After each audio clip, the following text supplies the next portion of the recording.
दोस्तों, कहानी शुरू करने से पहले कमेंट में नमो बुद्धाय लिखकर वीडियो को लाइक जरूर करें। तो चलिए शुरू करते हैं इस कहानी को।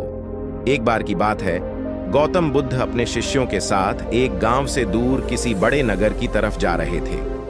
गर्मी के दिन थे और रास्ता भी बहुत लंबा था। गौतम बुद्ध अपने शिष्यों सहित बहुत देर से चल रहे थे, जिस वजह से उन्हें बहुत प्यास लगती है। वहां से कुछ ही दूरी पर बरगद के वृक्ष की एक घनी छाव थी। सभी लोग उस वृक्ष के पास पहुंच जाते हैं। महात्मा बुद्ध अपने शिष्यों सहित वृक्ष की घनी छाया के नीचे विश्राम करने लगते हैं। बहुत देर से चलने की वजह से सभी का गला प्यास से सूख रहा था। यह बात बुद्ध जानते थे। बुद्ध ने अपने एक शिष्य को कहा, आप इस बरगद की छाया से 20 कदम दूर जाकर बरगद की 2 बार परिक्रमा करके वापस आओ। शिष्य वैसा ही करता है जैसा बुद्ध ने बताया। परिक्रमा के बाद जब शिष्य महात्मा बुद्ध के पास आया तो बुद्ध बोले कि क्या आपको किसी ठंडी हवा का अनुभव हुआ था? शिष्य बोला, हाँ महात्मा, बुद्ध उस उत्तर दिशा की तरफ से मुझे कुछ ठंडी हवा की अनुभव हुआ था।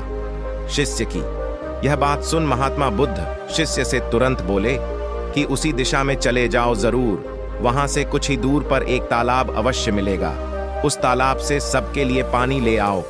शिष्य उसी दिशा में जब कुछ दूर जाता है तो वहां सच में एक तालाब होता है। तालाब देख शिष्य बहुत प्रसन्न होता है और तालाब के निकट जाकर जैसे ही तालाब से पानी भरने वाला होता है तभी शिष्य की नजर वहां दूर तालाब में कपड़े धो रही कुछ स्त्रियों पर जाती है। यह देख शिष्य मन में सोचते हैं कि यह पानी तो गंदा हो गया है, लेकिन जब शिष्य ध्यान से तालाब के पानी को देखते हैं कि अभी भी तालाब का कुछ पानी साफ है, इतने में 2 बैलगाड़ी जोर से तालाब के किनारे से होती हुई निकल जाती है। बैलगाड़ी के पहिए तालाब की मिट्टी के ऊपर इतनी जोर से निकलते हैं कि तालाब के नीचे बैठी बहुत सारी मिट्टी तालाब के ऊपर आ जाती है, जिस वजह से तालाब का बचा हुआ पानी भी गंदा हो जाता है। यह देख शिष्य बिना पानी लिए क्रोध में महात्मा बुद्ध के पास वापस चला जाता है। शिष्य बड़े ही निराशा भाव से महात्मा बुद्ध को सब बात बताता है। शिष्य की बातें सुन सभी शिष्य बोलते हैं कि हमें तुरंत यहां से निकलना चाहिए, किसी दूसरी जगह पानी की खोज करनी चाहिए, वरना प्यास के मारे जान निकाल जाएगी। इधर महात्मा बुद्ध सभी को शांत होने के लिए कहते हैं और बोलते हैं कि धीरज रखो, कुछ देर यही बैठो, उचित समय आने तक संयम बनाए रखो। सभी महात्मा बुद्ध की बात सुनकर शांत हो जाते हैं और वहीं बैठ जाते हैं। कुछ समय बीत जाने के बाद महात्मा बुद्ध फिर से अपने शिष्य को उसी तालाब से पानी लाने के लिए कहते हैं। शिष्य बिना कोई सवाल किए उसी तालाब से पानी लेने के लिए फिर से चला जाता है। तालाब की हालत देख शिष्य को यकीन नहीं होता। तालाब का पानी पूरी तरह से साफ होता है। यह देख शिष्य बहुत खुश होता है और पानी भरकर महात्मा बुद्ध के पास जाता है। सभी पानी पीकर अपनी प्यास बुझते हैं, लेकिन अभी भी सबके मन में ये एक सवाल था कि आखिर यह चमत्कार हुआ कैसे? तालाब का सब पानी तो गंदा था। उन्हें लगा कि जरूर ये बुद्ध की शक्ति है।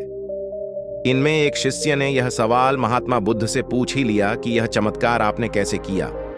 शिष्य का जवाब देते हुए महात्मा बुद्ध बोले कि यह कोई चमत्कार नहीं, यह आपके सब्र का फल है। यह फल है आपके सब्र बनाए रखते हुए उचित समय के इंतजार का। जितनी देर हम सब लोगों ने सब्र किया, उतनी देर तक तालाब के पानी के ऊपर तैर रहे सभी गंदे तत्व और मिट्टी तालाब के पानी के नीचे बैठ रहे थे। शिष्य का जवाब देते हुए महात्मा बुद्ध बोले कि यह कोई चमत्कार नहीं, यह आपके सब्र का फल है। यह फल है आपके सब्र बनाए रखते हुए उचित समय के इंतजार का। शिष्य का जवाब देते हुए महात्मा बुद्ध बोले कि यह कोई चमत्कार नहीं, यह आपके सब्र का फल है। यह फल है आपके सब्र बनाए रखते हुए उचित समय के इंतजार का। फिर कुछ देर बाद शिष्य जब वहां तालाब के पास पहुंचा, तब तक सब दूषित कण नीचे बैठ चुके थे, जिस वजह से तालाब का पानी पहले की तरह साफ हो चुका था तथा तालाब साफ दिखाई दे रहा था। यदि उस समय आप लोगों ने सब्र न किया होता, धैर्य न रखा होता, तो आप सब इतनी गर्मी में पानी की खोज में प्यासे रहकर शायद अब तक मृत्यु को प्राप्त हो गए होते। क्योंकि यहां से अगला कोई तालाब है या नहीं, और होगा भी तो क्या उसका पानी साफ होगा या नहीं? इन सब कारणों से आप कभी प्यास न बुझा पाते और प्यास से मर जाते।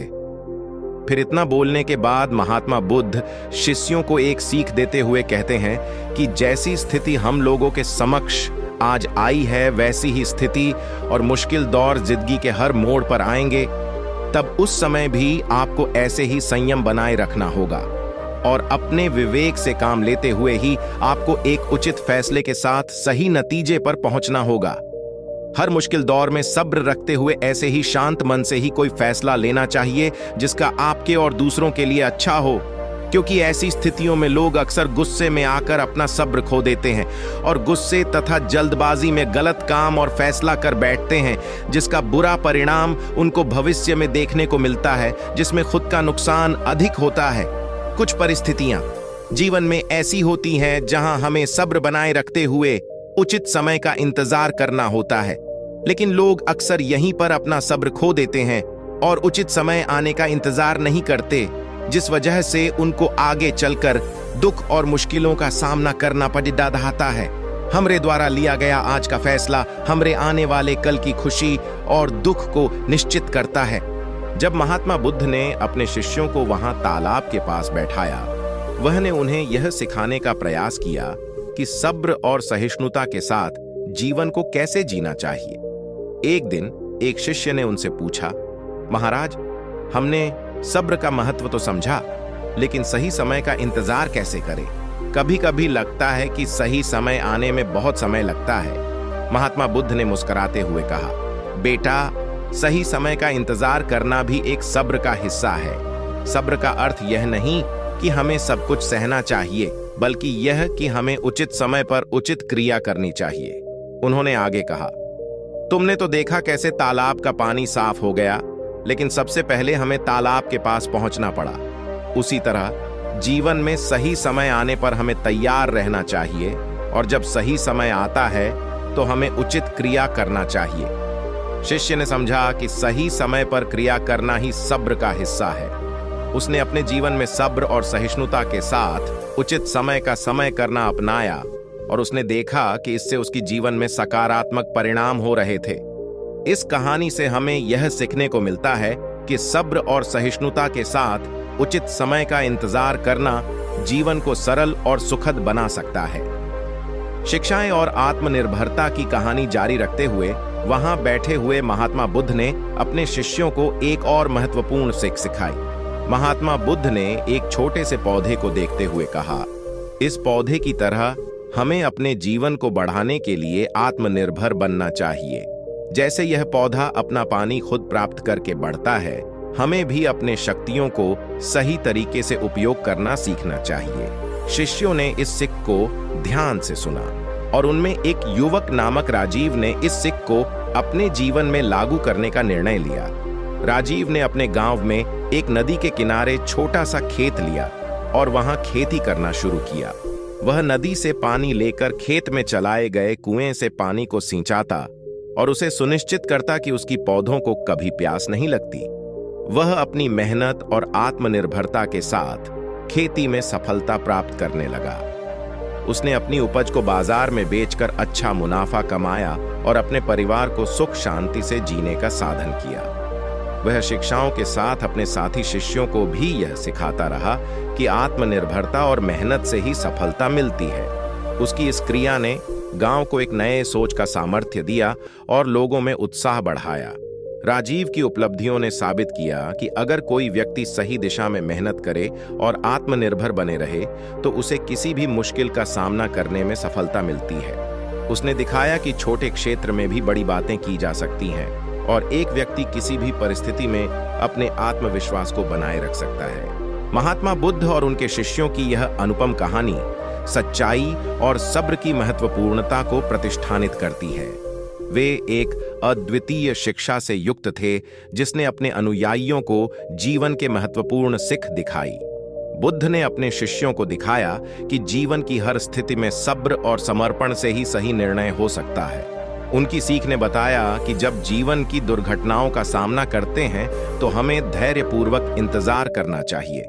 वह एक तालाब की बात के माध्यम से यह सिखाते हैं कि जब जीवन आपके सामने गंदा होने के लिए लाते हैं तो सब्र बनाए रखना आपको साफ नीति और सोचने की क्षमता प्रदान कर सकता है। उनके शिष्यों ने उस तालाब के साफ होने का आश्चर्य देखकर यह सीखा कि सब्र से निर्णय लेना हमें उचित दिशा में ले जा सकता है, चाहे जीवन की स्थिति जैसी भी क्यों न हो। उनकी यह गहन कहानी हमें यह सिखाती है कि जीवन में आने वाली कठिनाइयों का सामना करने के लिए सहानुभूति और सब्र से भरा होना जरूरी है। यह हमें सिखाती है कि हमें किसी भी स्थिति में सही निर्णय लेने के लिए धैर्य रखना चाहिए, क्योंकि समय के साथ सब सही हो जाता है। महात्मा बुद्ध ने अपने शिष्यों को देखते हुए मुस्कान के साथ कहा, धैर्य रखो, जिंदगी में हर कदम पर सब्र बनाए रखना जरूरी है। उनके शिष्यों ने समझते हुए उनकी बातों का पालन करना शुरू किया। एक दिन गौतम बुद्ध और उनके शिष्य एक नए गांव में पहुंचे, जहां उन्हें एक साधु ने आमंत्रित किया। साधु ने उन्हें अपने आश्रम में बुलाया और उनके साथ सत्संग किया। साधु ने बताया कि उनके पास एक विशेष शक्ति है, जिससे वह जान सकते हैं कि किसी के मन में क्या चल रहा है। शिष्यों ने इसे सुनकर हैरानी में शिष्य सोचते हैं कि इस साधु के सामने उनके रहस्यों का पर्दाफाश होगा। साधु ने एक छोटे से पेड़ के नीचे जाने को कहा और वहां एक संतुलित स्थिति में बैठने को कहा। उनके शिष्यों ने उस पेड़ के नीचे जाकर बैठ गए और साधु ने उन्हें ध्यान में लगने के लिए कहा। साधु की शक्ति के सामने होकर शिष्यों का मन विचलित हो रहा था, लेकिन वे सत्य को छुपाने के लिए तैयार थे। इसके बाद साधु ने अपनी आत्मा को एक ऊंचे स्तर पर ले जाने के लिए उन्हें एक विशेष मंत्र बताया। शिष्यों ने मंत्र का उच्चारण किया और उनकी आत्मा विशेष स्थिति में पहुंची। साधु ने हंसते हुए कहा, तुम्हारी आत्मा मेरे साथ एक स्तर पर है, लेकिन मैं तुम्हारे मन के रहस्यों को नहीं जान सकता। शिष्यों ने हैरान होकर पूछा, कैसे? साधु ने मुस्कुराते हुए जवाब दिया, तुम्हारा मन जो है वह तुम्हारी सोचों और विचारों से बना है, जो मेरे मंत्रों या शक्तियों से बदल नहीं सकता। सब्र और मेहनत से तुम अपने मन को कैसे नियंत्रित करते हो, वही तुम्हारा सबसे बड़ा रहस्य है। शिष्यों ने इस बात को समझा और साधु की शिक्षा को अपनाया। उन्होंने सब्र और धैर्य से जीवन के हर मोड़ पर आने वाली मुश्किलातों का सामना किया और उन्होंने जीवन को सही दिशा में बदला। इस घटना से शिक्षा मिलती है कि जीवन में हर कदम पर सब्र और मेहनत का महत्व है। तो दोस्तों, उम्मीद करता हूं आपको इस कहानी से एक अच्छी सीख मिली होगी। ये कहानी आपको कैसी लगी, हमें कमेंट बॉक्स में कमेंट करके जरूर बताएं और इस कहानी को अपने दोस्तों के साथ जरूर शेयर करें, ताकि उन्हें भी इस कहानी से कुछ सीखने को मिल सके। धन्यवाद।